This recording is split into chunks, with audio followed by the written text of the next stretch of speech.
এবারের প্রশ্ন বাম দিকের মাইক থেকে। ডক্টর জাকির নায়েক, আমার নাম জেরি থমাস। আমি ওসমানিয়া ইউনিভার্সিটিতে সাংবাদিকতার উপর রিসার্চ করছি। আমরা কয়েকজন বন্ধু মিলে একটা ওয়েবসাইট খুলেছি সাক্ষীটাইম.com। আপনার কাছে আমার প্রশ্ন, 1 নাম্বার, আমি সবসময় জানতাম যে হাদিস ছাড়া কোরআন অসম্পূর্ণ।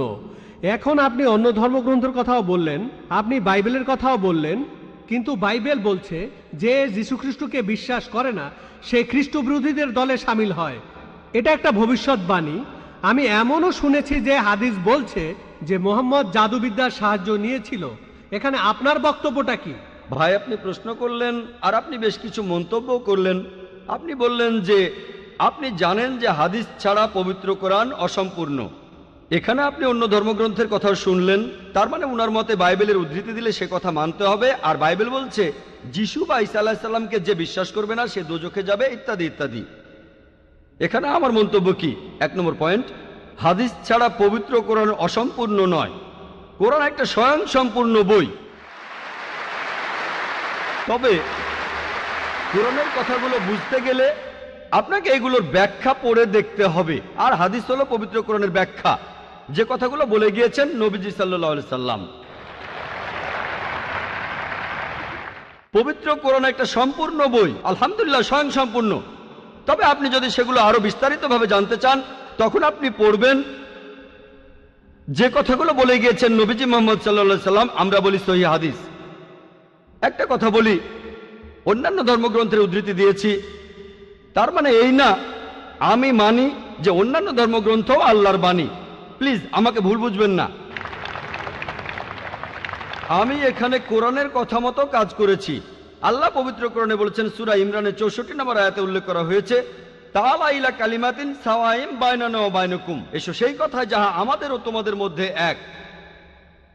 আমি সাদৃশ্যের কথা বলছি। পবিত্র কোরআনের সূরা রাদের 38 নম্বর আয়াতে উল্লেখ করা হয়েছে, ওয়া লিকুল্লি কওমিন হাদ, প্রত্যেক যুগে আমি কিতাব নাজিল করেছি। আল্লাহ তাআলা অনেক কিতাব নাজিল করেছেন। পবিত্র কোরআনে 4টার নাম উল্লেখ করা হয়েছে, তাওরাত, জাবুর, ইনজিল এবং কোরআন। তাওরাত হলো সেই ওহী আসমানি কিতাব যেটা নাজিল হয়েছিল মুসা আলাইহিস সালামের উপর। জাবুর আরেকটা আসমানি কিতাব নাজিল হয়েছিল দাউদ আলাইহিস সালামের উপর।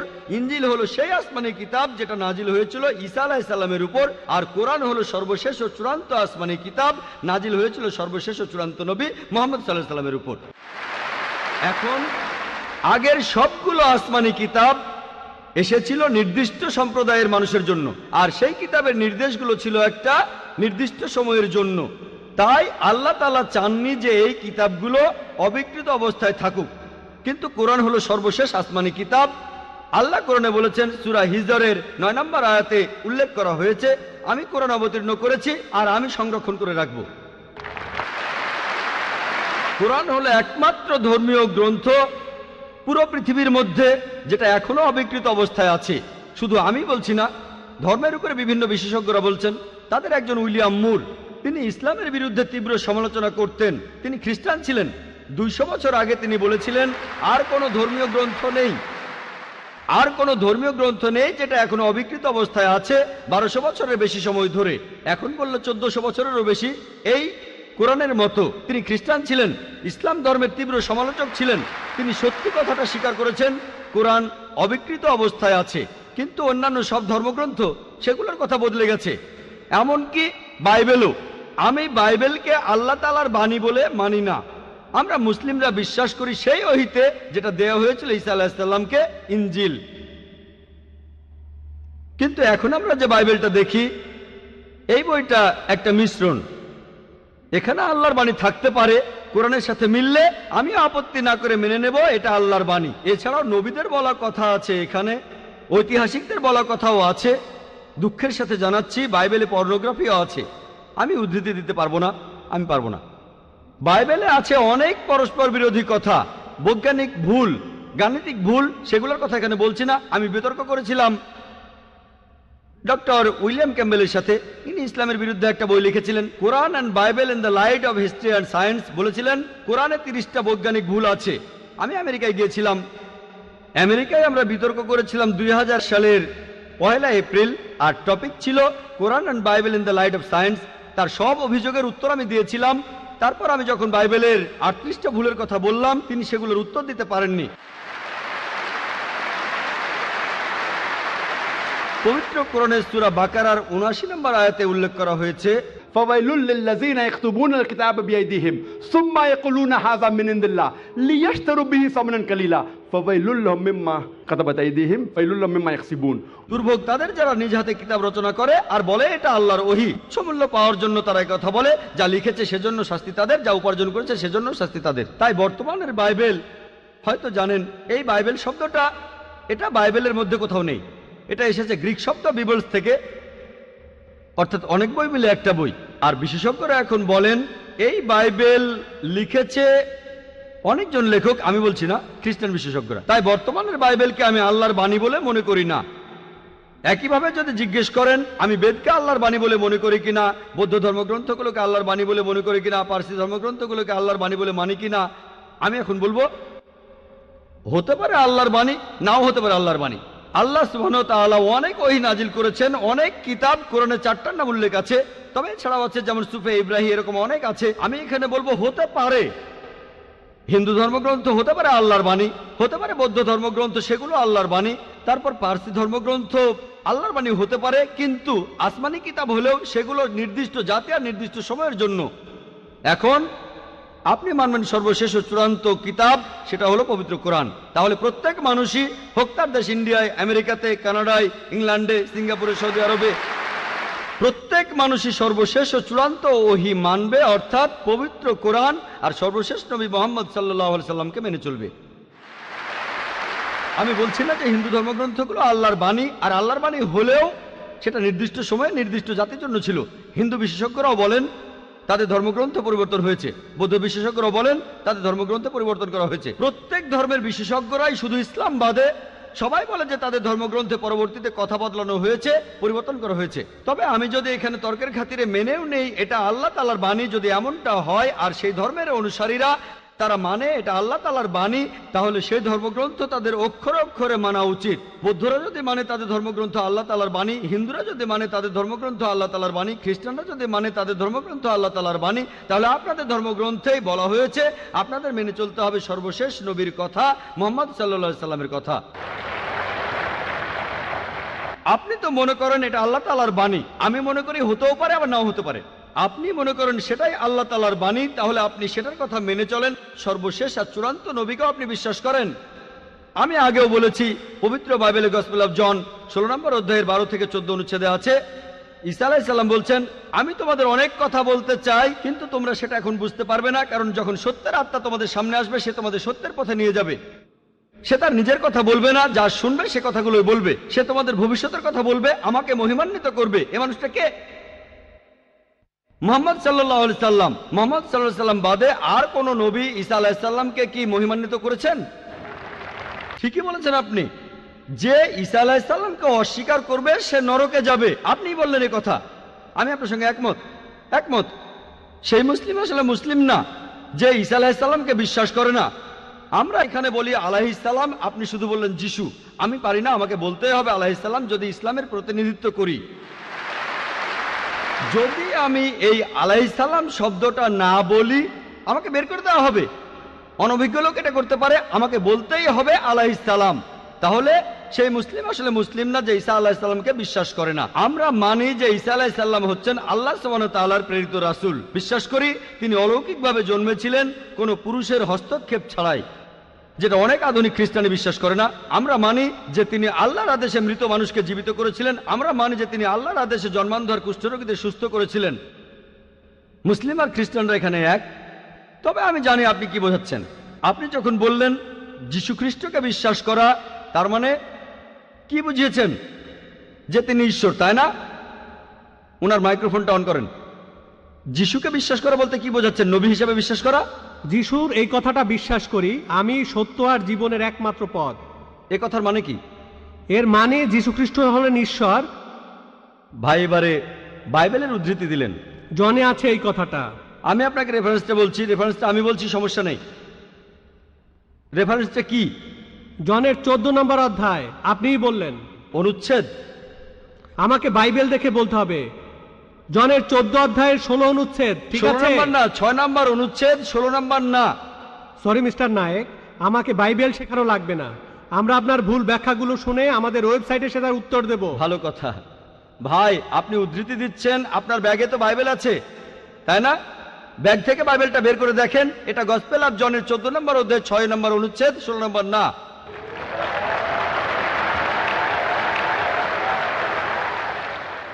আর আপনি বললেন ঈসা মসীহ আলাইহিস সালাম, তিনি বলেছেন যে তিনি ছিলেন ঈশ্বর।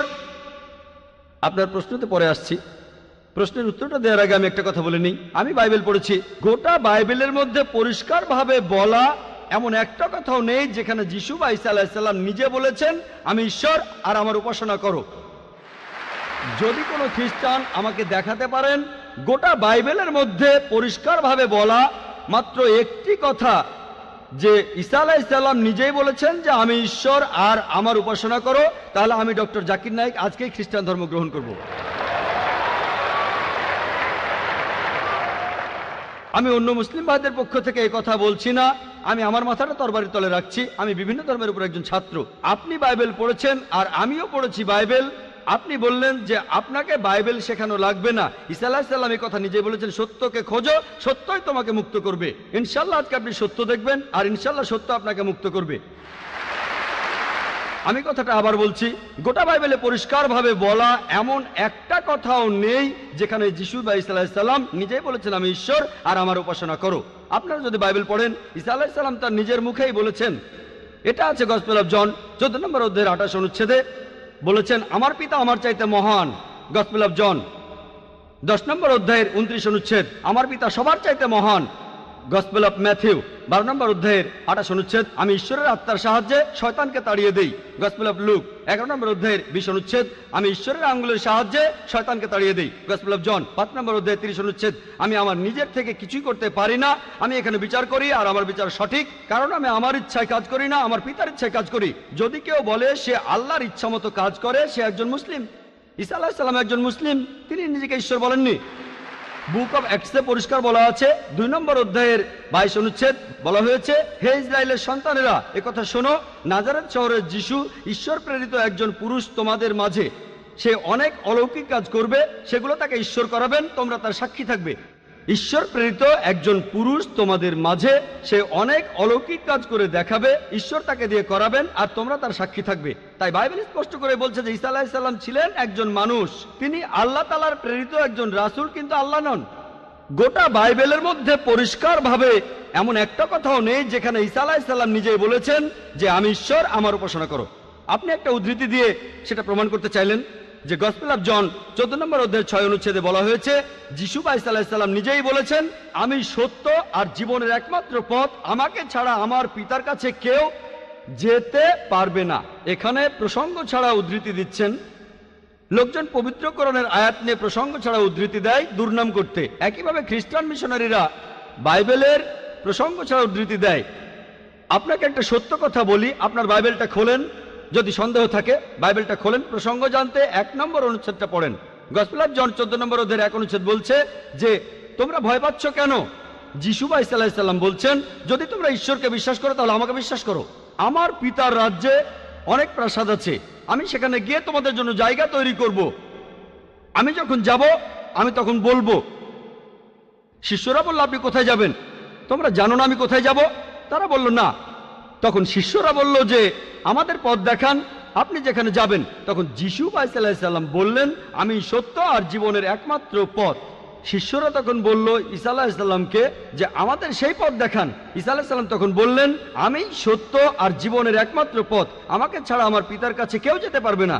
আমরা মানি যে নবীগণ যখন এসেছিলেন প্রত্যেক নবী ছিলেন সত্য আর জীবনের দেখানো পথ, সেই নবীদের ছাড়া কোনো মানুষই আল্লাহর কাছে যেতে পারত না। আর যীশু খ্রিস্টের সময়ে আমি বাইবেলের কথা মানছি, যিশু বা ঈসা আলাইহিস সালাম তিনিই ছিলেন সত্য আর জীবনের একমাত্র পথ। যীশু খ্রিস্টের শিক্ষা ছাড়া কোনো মানুষই তখন আল্লাহর কাছে যেতে পারত না।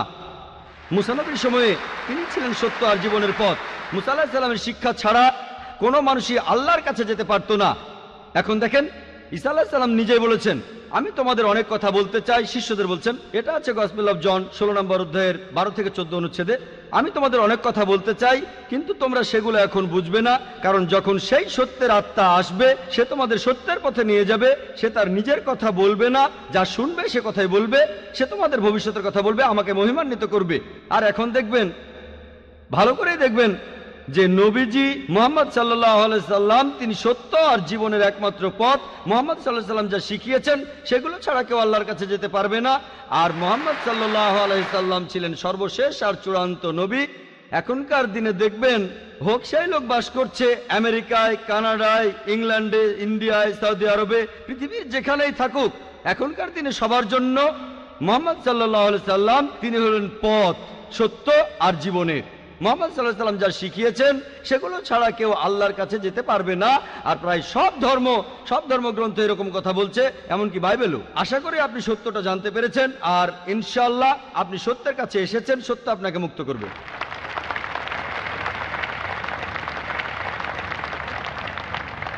এবারের প্রশ্ন মহিলাদের মধ্য থেকে। কোনো অমুসলিম বোন প্রশ্ন করতে চাইলে তিনি মাইকের সামনে এসে প্রশ্ন করতে পারেন। গুড ইভিনিং স্যার, আমি পেশায় একজন শিক্ষিকা। এছাড়াও আমি ইসলাম ও অন্যান্য ধর্ম নিয়ে রিসার্চ করি। আপনার নামটা কি জানতে পারি? আমি নীলিমা। আপনার লেকচারের জন্য অসংখ্য ধন্যবাদ। তবে আমি কিছু ব্যাপারে একটু জানতে চাই। যেমন আপনি ভবিষ্যৎ পুরাণের কথা বললেন, 3য় খণ্ডের 3য় অধ্যায় 5 থেকে 8 নম্বর শ্লোক। আমি আপনাকে আরেকটা ব্যাপার জানিয়ে রাখি যে হয়তো আপনিও এটা জানেন। ধরেন ঈশ্বর যে নবীকে পৃথিবীতে পাঠান, সেই নবী তার উদ্দেশ্যে বলা ভবিষ্যৎবাণীগুলো পূরণ করবেন। যদি সেই নবী অর্ধেক বা তার কম ভবিষ্যৎবাণী পূরণ করেন, তাহলে তাকে নবী বলা যাবে না। এটা একটা সাধারণ যুক্তির ব্যাপার। এবারে ভবিষ্য পুরাণার কথা বলি। আপনি সেই ম্লেচ্ছ নেতার কথা বললেন আর বললেন তিনি নবী মুহাম্মদ ছাড়া আর কেউ নন। আচ্ছা, আমি আপনার কথার প্রথম অংশটা মেনে নিচ্ছি, কিন্তু পরের অংশটা আপনি ব্যাখ্যা করে বলেননি। এখন আপনাকে বলি, ম্লেচ্ছ একটা সংস্কৃত শব্দ, আর সংস্কৃত ডিকশনারি অনুযায়ী ম্লেচ্ছ শব্দটার অর্থ অনার্য অথবা পাপী অথবা খারাপ লোক। ম্লেচ্ছ শব্দটার এই 3টা অর্থ হয়।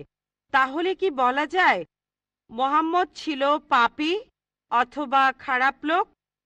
আরেকটা ব্যাপার হলো, এই ভবিষ্যৎবাণীর দ্বিতীয় শর্তটা, সেটা হলো তিনি একটা মরুস্থলে জন্মাবেন। মরুস্থল এর অর্থ মৃতদের স্থান, কারণ মরু শব্দটা এসেছে সংস্কৃত মৃ থেকে, যার অর্থ মৃত্যু। তাই এখানে অবশ্যই আরবের মরুভূমির কথা বলা হচ্ছে না, কারণ সেটা ছিল অনুর্বর ভূমি আর যুদ্ধক্ষেত্র। এরপরে আমি 3 নম্বর পয়েন্টে আসছি।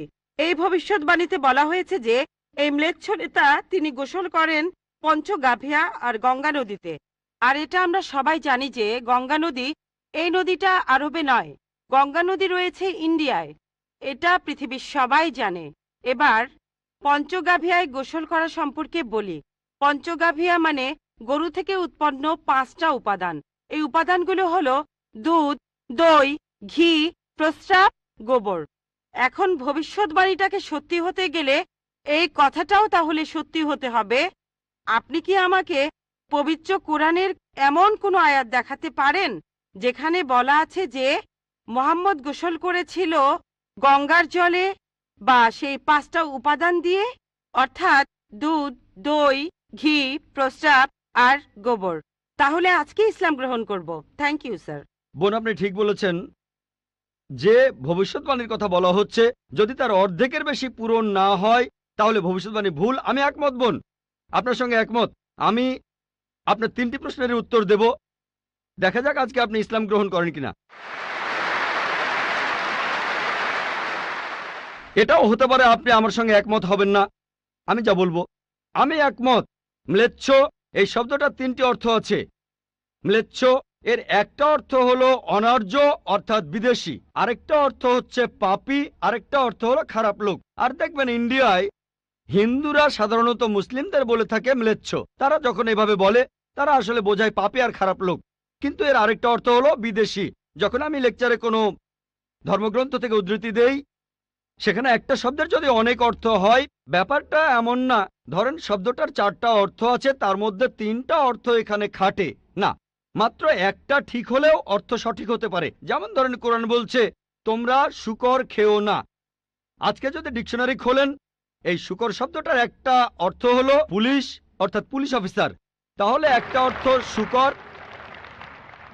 আরেকটা অর্থ পুলিশ অফিসার। তবে কোরআন বাইবেল এটা বোঝায়নি।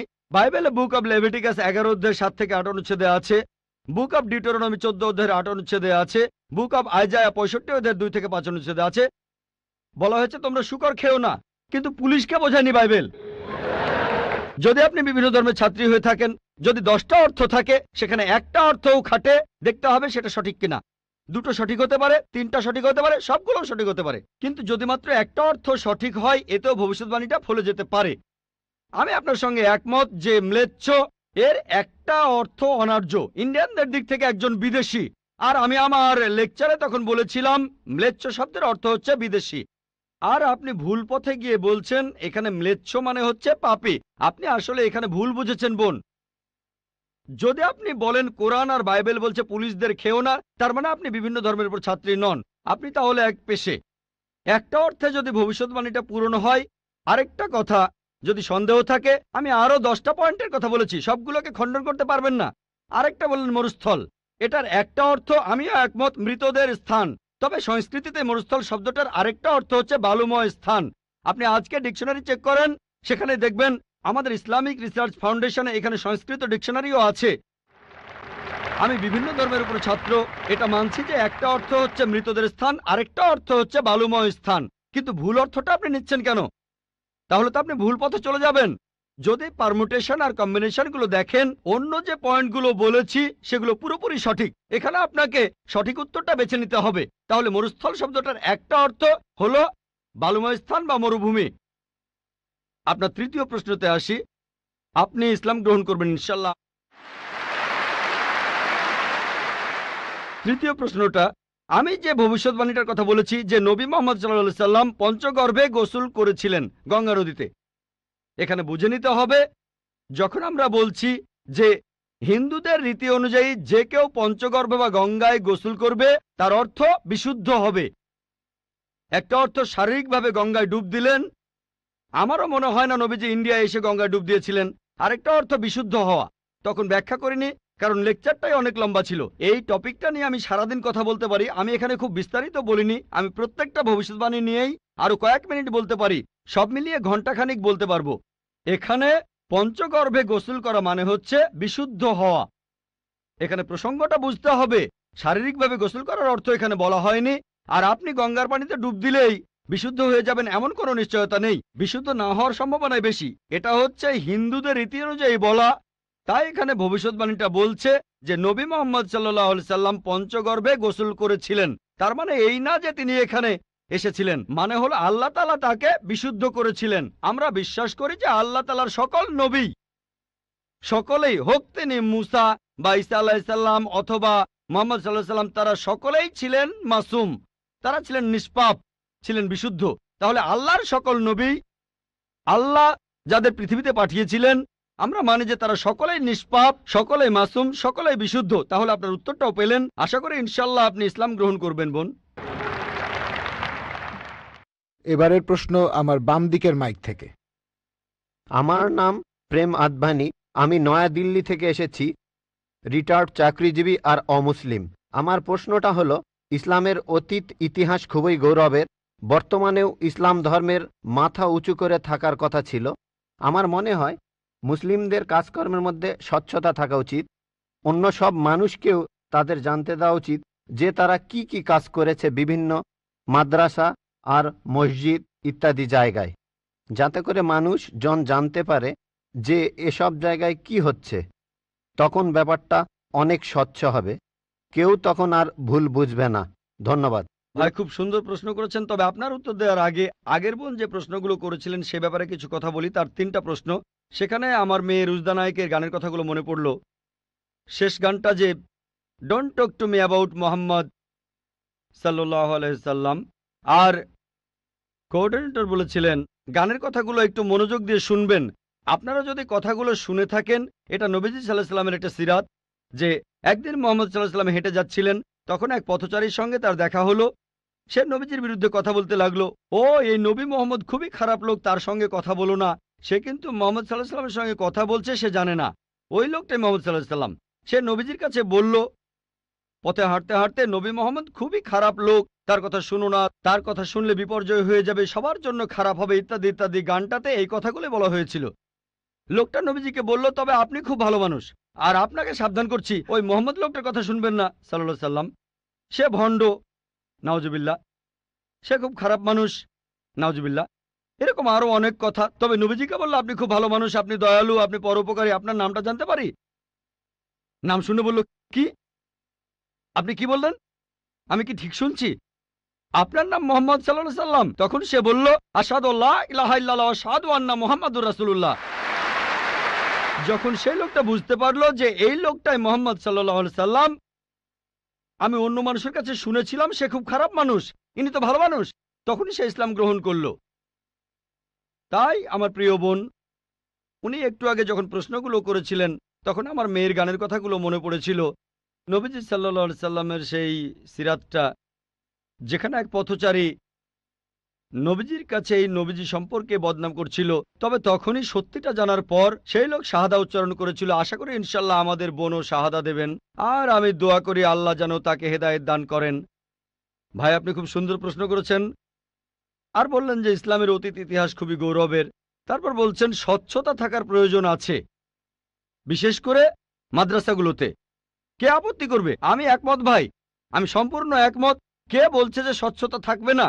শুধু স্বচ্ছতায় নয়, আমি চাই অমুসলিম ছাত্রছাত্রীরা মাদ্রাসায় লেখাপড়া করুক। আমি এটাও জানি ভাই, আমি জানি আপনি এখানে মিডিয়ার কথাগুলো বলছেন, যে মিডিয়া বলছে যে মাদ্রাসাগুলো হলো সন্ত্রাসবাদের আখড়া। মিডিয়া বলছে, আপনি না, মিডিয়া। মাদ্রাসা আরবি শব্দটার অর্থ যেখানে শিক্ষা দেওয়া হয়, আরেকটা বিশ্ববিদ্যালয়ের মতো।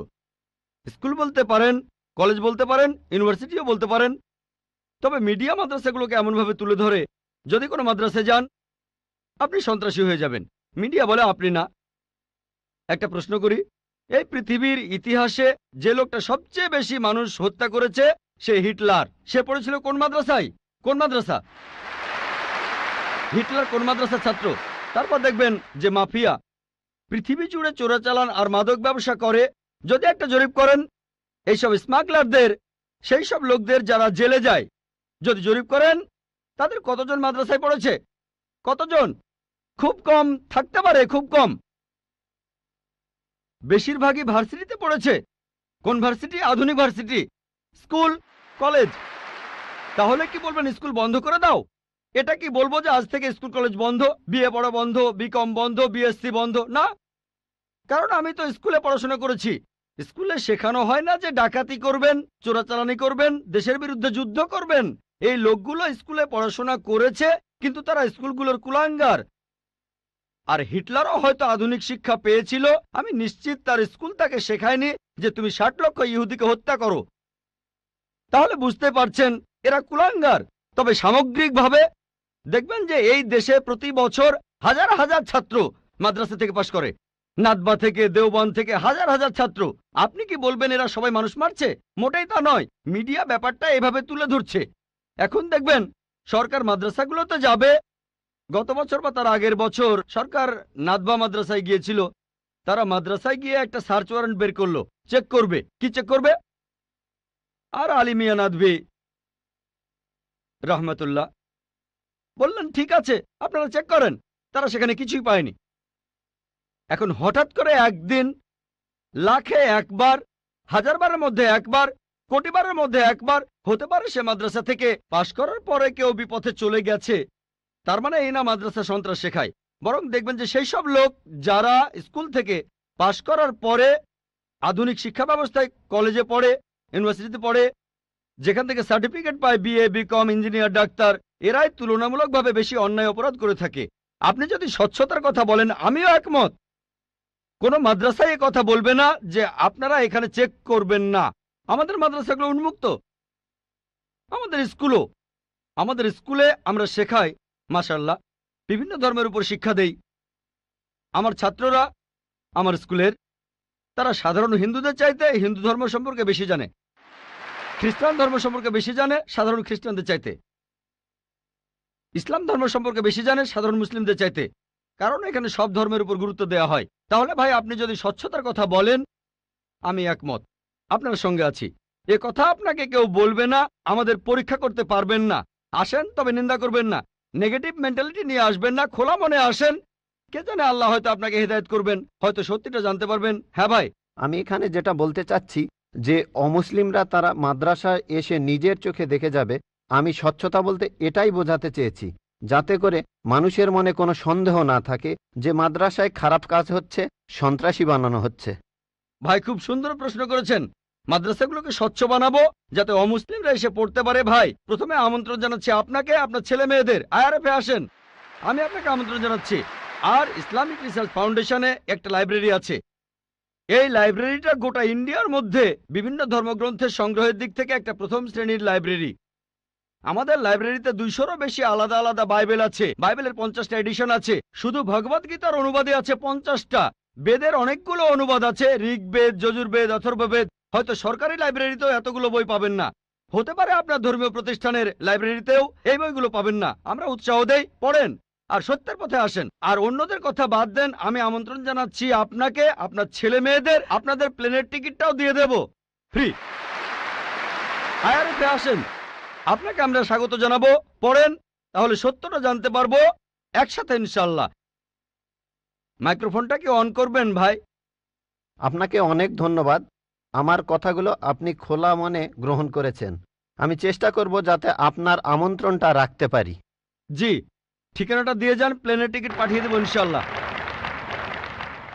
এবারে প্রশ্ন করা হচ্ছে মহিলাদের মধ্য থেকে। কোনো অমুসলিম বোন মাইকের সামনে এসে প্রশ্ন করবেন প্লিজ। আদাব ডক্টর জাকির নায়েক স্যার, আমার নাম ভেঙ্কটামা। আমি গত কয়েক বছর ধরে এক মুসলিম মহিলার সাথে আছি। আমার প্রশ্নটা হলো, সবাই বলে কোনো ধর্মই খারাপ কথা বলে না, কিন্তু মুসলিমরা কেন অন্য ধর্মের লোকদের ইসলাম গ্রহণ করতে বলে?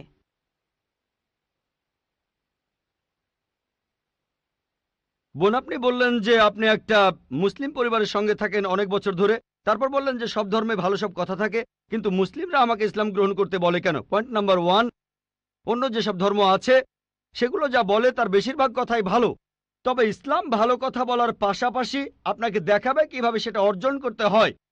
আমি উদাহরণও দিয়েছি, সব ধর্মই বলে চুরি করো না, ইসলাম একই কথা বলে, তবে ইসলাম দেখিয়ে দেয় কিভাবে সেই অবস্থানে যাবেন যেখানে কেউ চুরি করে না। জাকাত দেন, সাহায্য করেন, এরপর কেউ চুরি করলে তার হাত কেটে ফেলেন, তাহলে চুরি করা বন্ধ হয়ে যাবে, কোনো অপরাধ থাকবে না। এজন্যই আমি বলেছিলাম যে ইসলাম ভালো কথা বলার পাশাপাশি আপনাকে দেখিয়ে দেবে কিভাবে সেটা অর্জন করতে হয়। 2 নম্বর পয়েন্ট, আমি বিভিন্ন ধর্মের একজন ছাত্র হিসেবে বলছি, যদি আপনি হিন্দু ধর্মগ্রন্থগুলো মেনে চলেন, মনে হয় আপনি হিন্দু, যদি হিন্দু ধর্মগ্রন্থগুলো মেনে চলেন, যদি একজন ভালো হিন্দু হন, আপনাদের ধর্মগ্রন্থই বলছে ঈশ্বর মাত্র একজন। আমার লেকচারে অনেক হিন্দু ধর্মগ্রন্থের উদ্ধৃতি দিয়েছি, এক ঈশ্বর। আপনাদের ধর্মগ্রন্থ বলছে মূর্তি পূজা করবে না। ভগবদ গীতার 7 অধ্যায়ের 20 অনুচ্ছেদ বলছে জাগতিক আকাঙ্ক্ষা যাদের বুদ্ধিকে আচ্ছন্ন করে রেখেছে তারা নকল ঈশ্বরের পূজা করে, তারা মূর্তি পূজা করে। এক ঈশ্বরে বিশ্বাস করতে হবে।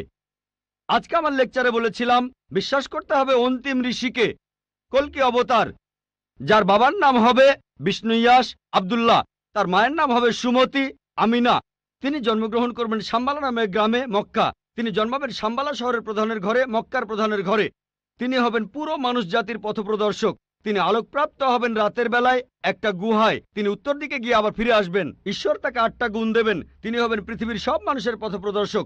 তিনি একটা ঘোড়ায় চড়বেন, ডান হাতে থাকবে একটা তরবারি, 4 জন সহচর থাকবে তাকে বিভিন্ন সময় ফেরেশতাগণ সাহায্য করবেন। এরকম আরো অনেক অনেক। এই মানুষটা কে? যদি ভালো হিন্দু হয়ে থাকেন তাহলে আপনি এই অন্তিম ঋষিকে বিশ্বাস করবেন, তা না হলে আপনি ভালো হিন্দু নেই।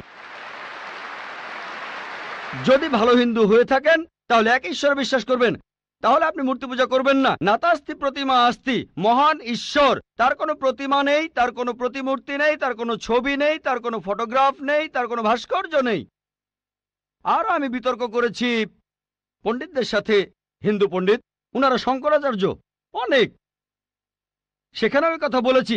কোন শঙ্করাচার্যই আমাকে বলেননি ভাই আপনি ভুল বলেছেন, কেউ না। একটা বিতর্ক করেছিলাম শ্রী শ্রী রবিশঙ্করের সাথে 21শে জানুয়ারিতে। তিনি ইন্ডিয়ায় হিন্দুদের মাঝে খুবই জনপ্রিয় গুরু, আর্ট অব লিভিং। আমি তাকে বলেছিলাম আর্ট অব লিভিং এর শ্রেষ্ঠ বই হলো এই পবিত্র কোরআন। আমি তাকে মুসলিমদের এই আর্ট অব লিভিং এ আমন্ত্রণ জানিয়েছিলাম। আমরা সংখ্যায় এখন 130 কোটি, 130 কোটি মুসলিম। আমি তাকে আমন্ত্রণ জানিয়েছিলাম যদি তিনি ধর্মগ্রন্থগুলো মানেন, তিনি বেদের উপরে একজন বিশেষজ্ঞ, তাকে এটা মানতেই হবে। একইভাবে বোন, আপনাকে বুঝতে হবে অন্য সব ধর্মগ্রন্থগুলো হয়তো আল্লাহর বাণী আপনি বলছেন, সময় বদলানোর সাথে সাথে সেগুলোও কিন্তু বদলে গেছে। স্বামী বিবেকানন্দ বলেছেন বেদের 99%ই হারিয়ে গেছে, বাকি যে 1% আছে সেটা আমাদের কঠোরভাবে মানতে হবে। কঠোরভাবে মানে অন্তিম ঋষিকেও মানতে হবে। তাহলে কঠোরভাবে মানলে আপনি মোহাম্মদ সাল্লাল্লাহু আলাইহি ওয়াসাল্লামকেও মানবেন, আপনি কোরআনকেও মানবেন। আর আমি আপনাকে এখানে আমন্ত্রণ জানাচ্ছি, এই শান্তির ধর্মে আমন্ত্রণ জানাচ্ছি, যাতে করে আপনি আল্লাহর কাছাকাছি আসতে পারেন। এবারের প্রশ্ন আমার বাম দিকের মাইক থেকে। ইসলাম ধর্মে পাপের সংজ্ঞাটা কি? পাপের প্রকারভেদগুলো কি? আর এই পাপের সাথে হিন্দু আর খ্রিস্টান ধর্মে যে পাপের কথা বলা হয়েছে তার পার্থক্য কি? ধন্যবাদ। ভাই, আপনি প্রশ্ন করলেন যে ইসলাম ধর্মে পাপের সংজ্ঞাটা কি, আর হিন্দুইজম বা খ্রিস্টান ধর্মের পাপের সাথে এর পার্থক্যটা কোথায়। এক কথায় পাপ মানে আল্লাহর আদেশগুলো অমান্য করা। আল্লাহ আমাদের নির্দেশ দিয়েছেন, যদি তার বিরুদ্ধে যান সেটাই পাপ। যেমন ধরেন আল্লাহ তাআলা বলেছেন তোমরা প্রার্থনা করো, যদি প্রার্থনা না করেন তাহলে পাপ করছেন। আল্লাহ তাআলা বলেছেন তোমরা মদ খেও না, যদি মদ খান তাহলে পাপ করছেন। তাহলে আল্লাহ তাআলার আদেশ অমান্য করা এক কথায় সেটাই পাপ। আর সব ধর্মে পাপের সংজ্ঞাটা এটাই। হিন্দু আর খ্রিস্টান ধর্ম একই কথা বলছে। আশা করি উত্তরটা পেয়েছে। এবারের প্রশ্ন আমার বাম দিকের মাইক থেকে। আমি অ্যান্টনি, আমি ফিলোসফির একজন ছাত্র। আপনার লেকচার থেকে আজকে যেটা শিখলাম যে সব ধর্মই বলে এমন সব কথা যেগুলো কমন, আর এমনকি মোহাম্মদও কমন, সব ধর্মেই আছে। কিন্তু পবিত্র কোরআনটা কোন দিক থেকে আলাদা? কোরআন এমন কি বলছে যেটা অন্য ধর্মে বলা নেই? যেমন ধরেন মোহাম্মদ, তার কথা সব ধর্মের বইতেই তো বলা হয়েছে। ভাই, খুব সুন্দর প্রশ্ন করেছেন। আপনি বললেন যেটা কমন সেটা মেনে চলতে।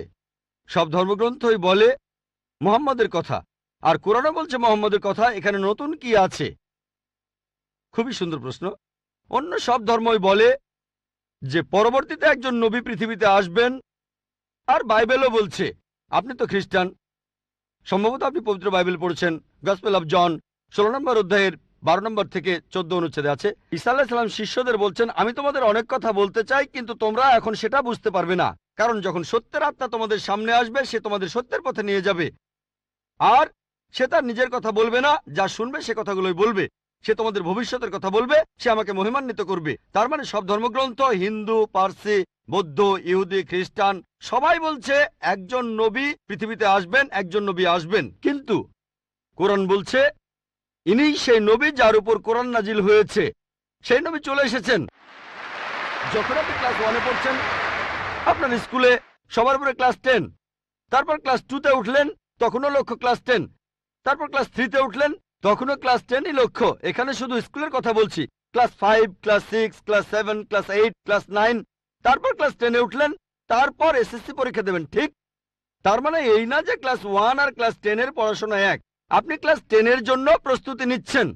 প্রস্তুতি নেওয়া হয়েছে 1400 বছর আগে। আল্লাহ তাআলা এই নবীকে পাঠিয়েছেন। যীশু খ্রিস্ট বলেছেন আমি তোমাদের অনেক কথা বলতে চাই, কিন্তু তোমরা এখন তা বুঝতে পারবে না, কারণ যখন সত্যের আত্মা তোমাদের সামনে আসবে সে তোমাদের সত্যের পথে নিয়ে যাবে। তাহলে 1400 বছর আগে আল্লাহ তাআলা বুঝেছিলেন যে সেটাই সঠিক সময়। এখন পৃথিবীর মানুষ এই কথাগুলো বুঝতে পারবে, অর্থাৎ পবিত্র কোরআন। অন্যান্য সব ধর্মগ্রন্থে কথা বলা হয়েছে যে মহান ঈশ্বর একজন। বর্ণনাগুলো হয়তো আলাদা। সব ধর্মগ্রন্থই বলছে এক স্রষ্টার কথা। আমরা মানব নবীদের আর চূড়ান্ত নবী মুহাম্মদ সাল্লাল্লাহু আলাইহি ওয়াসাল্লামকে। সারমর্মটা হচ্ছে একই, বর্ণনাগুলো হয়তো আলাদা। আর পবিত্র কোরআনে সূরা মাইদা 3 নম্বর আয়াতে বলা হয়েছে আজ এই দিনে আমি তোমাদের দিন পূর্ণাঙ্গ করলাম, তোমাদের দিন মনোনীত করলাম ইসলাম, তোমাদের প্রতি আমার অনুগ্রহ সম্পূর্ণ করলাম পুরো মানুষ জাতির জন্য। পবিত্রকরণ নাজিল হওয়ার পর নতুন কিছু যোগ করা যাবে না, কোনো কিছু বাদ দেওয়া যাবে না। আমি এই কথা আগেও বলেছি, আপনারা তো বলেন ওল্ড টেস্টামেন্ট আর নিউ টেস্টামেন্ট, পবিত্র কোরআন হলো লাস্ট টেস্টামেন্ট। তাহলে পার্থক্যটা হলো এই পবিত্র কোরআন হলো শেষ কিতাব, আল্লাহ তাআলার নাজিলকৃত লাস্ট টেস্টামেন্ট। আপনারা বলেন ওল্ড টেস্টামেন্ট আর নিউ টেস্টামেন্ট, পবিত্র কোরআন হলো লাস্ট টেস্টামেন্ট। অন্য সব ধর্মগ্রন্থ সেগুলো বলছে একটা বইয়ের কথা, পবিত্র কোরআন মুহাম্মদ সাল্লাল্লাহু আলাইহি সাল্লামের ক্ষেত্রে একই কথা। অন্য ধর্মগ্রন্থ বলে যে নবী মুহাম্মদ আসবেন। ইসলাম আমাদের শেখায় আল্লাহ নবীর কাছে যে কিতাব নাজিল করেছেন আর আমাদের নবীজির হাদিসের মাধ্যমে, এটাই হলো চূড়ান্ত ধর্ম পুরো মানুষ জাতির জন্য। আদম আলাইহিস সালাম থেকে প্রথম মানুষটা থেকে শেষ দিন পর্যন্ত এখনো আছে, শেষ পর্যন্ত থাকবে। অন্য সব ধর্মই বলছে এক ঈশ্বরের কথা, বলছে যে শেষ নবী আসবেন। আপনাকে এটা মানতে হবে, এটা মানতে হবে, প্রয়োগ করতে হবে, তাহলে সত্যিকারের খ্রিস্টান হতে পারবেন।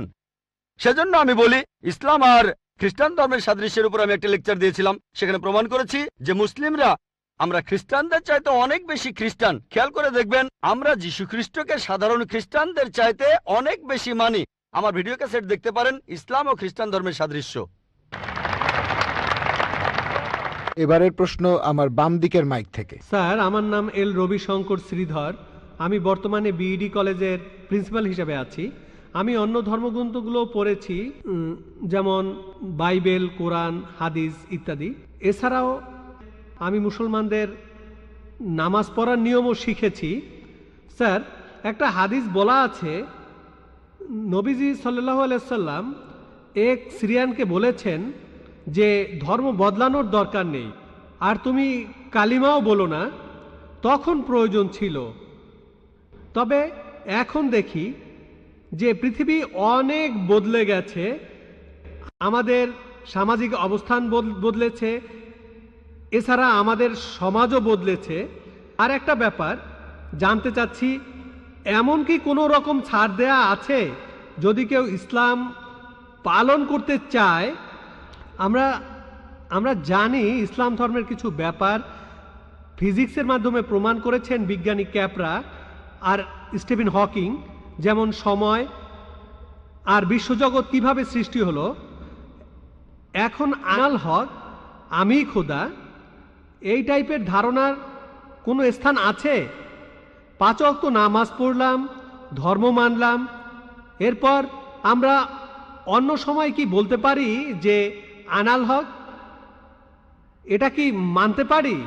আর ভাই প্লিজ একবারে একটা প্রশ্ন করেন, হাতে সময় কম, এই প্রশ্নটার উত্তর দেই। প্রশ্ন করার জন্য অনেকে দাঁড়িয়ে আছেন। ভাই আপনি প্রশ্ন করলেন যে তিনি একটা হাদিস জানেন যেখানে নবীজি এক সিরিয়ানকে তার ধর্ম বদলাতে বারণ করলেন। বলেন। যে তুমি বলবে না লা ইলাহা ইল্লাল্লাহ, বাজারের মধ্যে তাকে মারা হতো। ভাই আপনি বললেন যে নবীজি এক লোককে বাজারের মধ্যে লা ইলাহা ইল্লাল্লাহ বলতে বারণ করেছেন, না হলে তাকে মারা হতো। আমি জানি না আপনি কোন হাদিসের কথা বলছেন। একটা হাদিস বলছে জোরে আল্লাহু আকবার বলো না, লা ইলাহা ইল্লাল্লাহ না। এটা বলা হয়েছিল কারণ যুদ্ধের সময় তারা লুকিয়ে আছে আর শত্রু আসছে, তখন জোরে আল্লাহু আকবার বলো না, কারণ তাহলে শত্রুরা টের পেয়ে যাবে। বাজারের মধ্যে না, যুদ্ধের ময়দানে। আরেকটা হাদিস বলছে জোরে বলো যাতে অন্যান্য মুসলিমরা উৎসাহিত হয়, তাই পরিস্থিতির উপর নির্ভর করে। নবীজি একবার বলেছেন যুদ্ধের ময়দানে বলো আল্লাহু আকবার, এতে মুসলিমদের সাহস বাড়বে। কিন্তু অন্য সময়ে যখন লুকিয়ে আছেন তখন জোরে বললে শত্রুরা টের পাবে, তাই এক এক পরিস্থিতিতে এক এক রকম কাজ। আপনার প্রশ্নে আসি, ইসলামের পাশাপাশি অন্যান্য জিনিস মানা যাবে কিনা, যেমন সক্রেটিস বা অন্য কারো কথা বা কোনো বিজ্ঞানীর কথা। এছাড়াও আনাল হক, ইসলামের পাশাপাশি অন্য বিষয়ের ব্যাপারে বলি, যদি সেগুলো কোরআন আর হাদিসের বিরুদ্ধে না যায় কোনো সমস্যা নেই। যদি সেটা কোরআন আর হাদিসের সাথে মিলে যায় সেটা আমাদের মানতে হবে। সেটা হতে পারে যে কোনো বিষয়, হোক বিজ্ঞান, ভূগোল বা ইতিহাস, হোক হিন্দুইজম, খ্রিস্টান ধর্ম, ইহুদি ধর্ম। যদি সেটা পবিত্র কোরআনে উল্লেখ করা থাকে তাহলে সেটা আমাদের মানা ফরজ। যদি সেই কথাটার উল্লেখ কোরআনে না থাকে আর কোরআনের বিরুদ্ধে না যায় সেটা মানতে পারেন মুবাহ, ঐচ্ছিক। কিন্তু যদি সেই কথাটা কোরআনের বিরুদ্ধে যায় সেটা হারাম, সেটা নিষিদ্ধ। এই তিনটা হতে পারে, 3টা ফলাফল পাবেন। আপনি বললেন যে ইসলাম তৌহিদে বিশ্বাস করে, 5 ওয়াক্ত নামাজ। ইসলাম আনাল হকে বিশ্বাস করে কিনা। আনাল হক নিজেকে আল্লাহ দাবি করা এটা শিরক, এটা তাওহীদের বিরুদ্ধে যায়। এটা বলতে পারেন না যে আপনি তৌহিদও মানেন আবার একাধিক ঈশ্বরও বিশ্বাস করেন। আপনি তৌহিদ মানেন আবার বলছেন আমি আল্লাহ, দুটো আসলে বিপরীত। যদি কেউ এমনটা বিশ্বাস করে যে সে আল্লাহর একটা অংশ, সে তৌহিদ মানতে পারে না, সে মুসলিম নয়। দুটো বিপরীত জিনিস। কিন্তু অন্য ব্যাপার কোরআনের সাথে মিললে সমস্যা নেই, আর কোরআনের বিরুদ্ধে না গেলে সমস্যা নেই। আশা করি উত্তরটা পেয়েছেন।